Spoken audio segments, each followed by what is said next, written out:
I want to ask you this, and it's related to the business side of things, switching gear. A lot of our audience, we've interviewed a lot of billion-dollar entrepreneurs, a lot of high-level people. We've had Patrick Bet-David on the show, who I know did a great, wonderful interview with you. He's a mutual good friend. A lot of people wonder about how you built your empire. So I want to get into some of your mindset. Before jail and all this, talk to me a little bit about how you went from 0 to $1 million, million to 10 million, and whatever you're comfortable sharing, just so people can see your mind frame, you know what I mean, like business moves you made early on, just because a lot of our audience is entrepreneurial minded. How did Andrew Tate go from 0 to $1 million, million to 10, that you're comfortable sharing and beyond? Sure. So first thing we're going to do is we're going to address this webcam thing, because everyone asks me about it, and a lot of people conflate my current scenario and the situation I'm in with my old webcam business, even though they're not related at all. Was that your first business? No, I had lots of different businesses. I did lots of different things.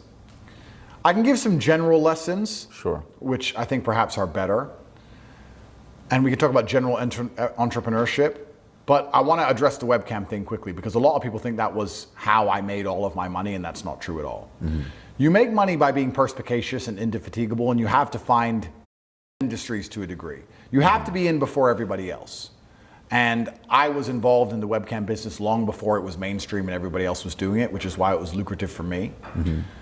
I am from the streets. I'm from the ghetto, effectively. I'm from a very bad area of England. I grew up in a single mother household, and everyone around me was dealing drugs and killing each other and stabbing and breaking into houses and stealing cars, and all I did was drive traffic to web pages.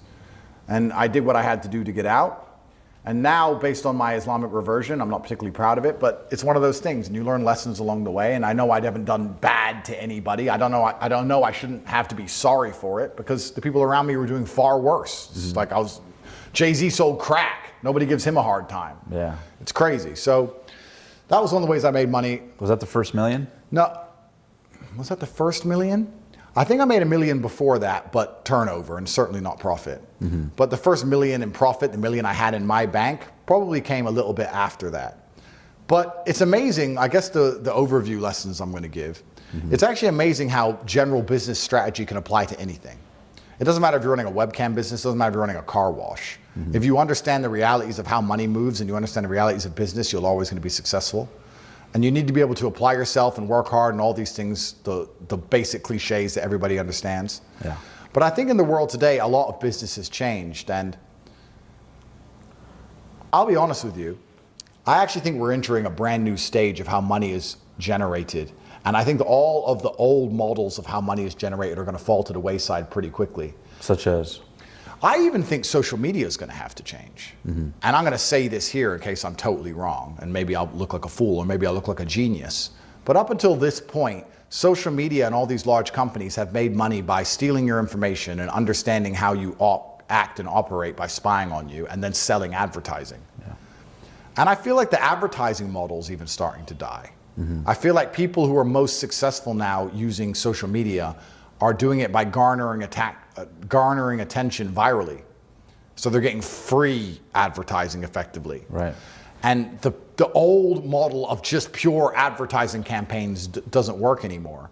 And as AI comes into play, and as video content can be created from anywhere, as people decide to create their own realities and their own video games and their own movies they want to watch as opposed to watching anyone else's, I don't know if anyone's going to be sitting there consuming these adverts like before, or even responding to them. I don't know who even responds to adverts on Google or YouTube or any of these things anymore like they used to. I just think the whole advertising model as a whole is going to fall. And they're going to have to find a brand new way to monetize. I do believe it's an attention economy we live in. I think you need to garner attention and find a way to monetize it off the back of it. But I don't think that the traditional advertising model of these social media companies is going to continue for a very long time. Mm-hmm. I think it's starting to fail. Mm-hmm. And the reason I say that is I know a lot of people who run advertising campaigns now on Google and YouTube and these things, and the returns they talk about compared to somebody who lives true to themselves and has attention garnered via virality are minuscule. And I don't think that the advertising model is going to continue to work for a very long time. To make money in the world today, you need to prove brutal competence.